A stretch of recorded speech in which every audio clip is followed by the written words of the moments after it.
আজকের ভিডিওটা শুরু করার আগে আপনাদের একটাই অনুরোধ, দয়া করে হেডফোন ব্যবহার করুন এবং ভিডিওটা শেষ পর্যন্ত দেখুন, কারণ আজকের গল্পটা কোনো কল্পকাহিনী নয়। এই ঘটনাটা ঘটেছিল ওড়িশার ময়ূরভঞ্জ জেলার এক গভীর জঙ্গলের মধ্যে। এই গল্পটা আমাদের কাছে এসেছে শিপুন নামের একজন ব্যক্তির পাঠানো ইমেইলের মাধ্যমে। তিনি লিখেছেন, এই ঘটনাটা ঘটেছিল যখন আমার বয়স ছিল মাত্র ৮ বছর। আজ ১৫ বছর পরও সেই রাতের কথা মনে হলে আমার শরীর কেঁপে ওঠে। একটা ভুল রাস্তা বেছে নেওয়া একটি পরিবারকে এনে ফেলেছিল মৃত্যুর একেবারে মুখোমুখি। আজ আপনি শুনতে যাচ্ছেন এক অতৃপ্ত আত্মার গল্প, যে একজন শিশুকে নিজের সন্তান বানাতে চেয়েছিল। আপনি যদি দুর্বল হৃদয়ের হয়ে থাকেন তাহলে এখনই ভিডিওটা বন্ধ করুন, আর যদি সাহস থাকে তাহলে চলুন শুরু করা যাক আজকের ভয়ঙ্কর ফাইল।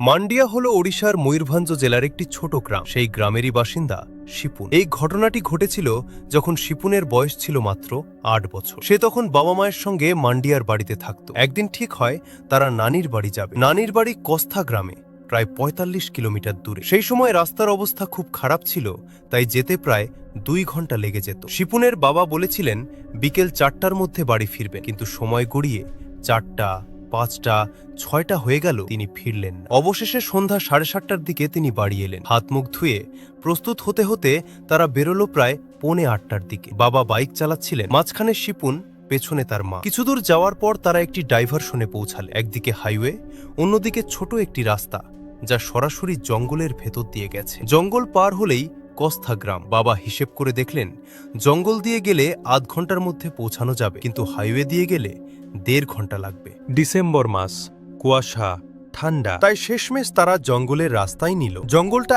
এত ঘন ছিল যে দিনের বেলাতেও আলো ঢুকত না। রাতে তো চারপাশ একেবারে অন্ধকার, বাইকের হেডলাইট ছাড়া আর কোনো আলো নেই। শিপুন বারবার গলা ঘুরিয়ে জঙ্গলের দিকে তাকাচ্ছিল। হঠাৎ সে দেখতে পেল প্রায় ৫০ থেকে ৬০ মিটার দূরে জঙ্গলের ভেতরে সাদা শাড়ি পরা এক নারী তাদের বাইকের সঙ্গে সঙ্গে হাঁটছে। অন্ধকারের মধ্যে সাদা শাড়িটা অদ্ভুতভাবে জ্বলজ্বল করছিল। শিপুন বাবাকে বলল, বাবা দেখো, একটা পরী উঠছে। মা কথাটা শুনে তাকাকাতেই বুঝে গেলেন এটা কোনো পরী নয়। সঙ্গে সঙ্গে তিনি শিপুনের হাত নামিয়ে তার চোখ ঢেকে দিলেন এবং বাবাকে ফিসফিস করে বললেন, একটু জোরে চালাও। ঠিক তখনই বিকট শব্দ, বাইকের পেছনের টায়ার পাঞ্চার। বাবা নামলেন সারাই করতে। মা টর্চ ধরেছিলেন, কিন্তু তার হাত কাঁপছিল। ঠিক সেই সময় শিপুনের কানের পাশ দিয়ে বরফ শীতল বাতাস বয়ে গেল। এরপর জঙ্গলের ভেতর থেকে ভেসে এলো চুড়ি আর নূপুরের আওয়াজ। একটা সরু পথ দিয়ে সেই নারী বেরিয়ে এলো, মাথা নিচু, চুলে মুখ ঢাকা, পায়ে আলতা। ধীরে ধীরে হেঁটে এসে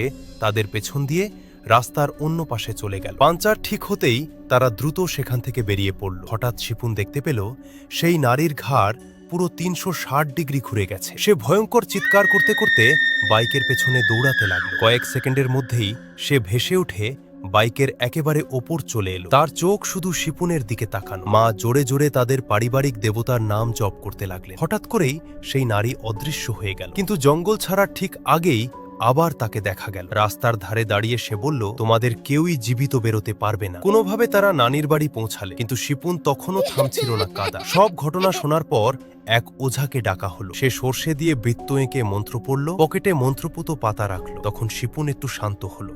কিন্তু রাতে ঘুমের মধ্যে শিপুন আবার সেই নারীকে দেখতে পেল। সে তার পা ধরে হাসছিল। আবার চিৎকার, আবার ওঝা, আবার মন্ত্র। ওঝা জানালো আত্মাটা খুব শক্তিশালী, সে শিপুনকে নিতে চায়। সারা রাত কেউ ঘুমাল না। ভোরে তাবিজ বেঁধে বলা হলো রাতে বড় পূজা হবে। সেদিন সন্ধ্যায় শিপুনের পিসি কামলা জঙ্গল থেকে ফিরল। তার চুল এলোমেলো, পা রক্তাক্ত। হঠাৎ বিদ্যুৎ চলে যেতেই সে শিপুনকে তুলে নিয়ে জঙ্গলের দিকে দৌড় দিল। অবিশ্বাস্য শক্তিতে সে সবাইকে ছিটকে ফেলছিল। শেষে বহু কষ্টে শিপুনকে উদ্ধার করা হলো। কামলা চিৎকার করছিল, শিশুটাকে দাও, আমি চলে যাব। রাতে পুরোহিত এসে বললেন, সূর্য ওঠার আগে পূজা শেষ না হলে শিশুকে বাঁচানো যাবে না। বাইরে আগুনের বৃত্ত তৈরি করা হলো। কামলাকে সেই বৃত্তের ভেতর বসানো হলো, আগুন জ্বালানো হলো। আত্মা চিৎকার করে নিজের কাহিনী বলল, কিভাবে সন্তান না হওয়ায় তাকে হত্যা করা হয়েছিল, কিভাবে সে প্রতিশোধ নিয়েছিল, আর কিভাবে সে এখন একটা সন্তান চায়। পুরোহিত তখন শিপুনের আদলে তৈরি করা একটি পুতুল দিল। পুতুলে শিপুনের জামা,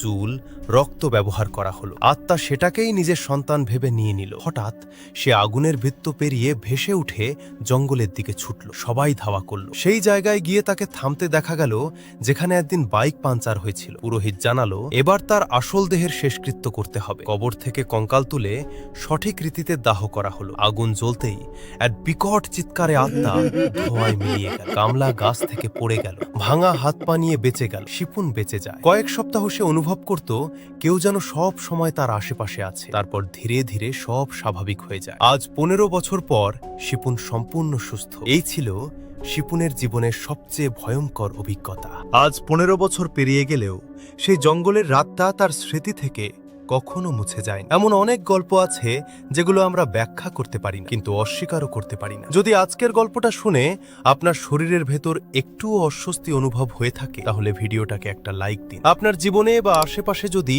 এমন কোনো ভয়ঙ্কর ঘটনা ঘটে থাকে, তাহলে নিচে কমেন্ট করে আমাদের সঙ্গে শেয়ার করুন। আর আপনি যদি চান এমন আরও বাস্তব হরর কেস, অজানা ফাইল আর ভয়ঙ্কর অভিজ্ঞতার গল্প, তাহলে এখনই চ্যানেলটাকে সাবস্ক্রাইব করুন, কারণ পরের ভিডিওতে আমরা নিয়ে আসছি আরেকটা ঘটনা যেটা হয়তো আপনার ঘুম কেড়ে নেবে। ততদিন পর্যন্ত সাবধানে থাকুন আর মনে রাখবেন, সব অন্ধকার জিনিস চোখে দেখা যায় না।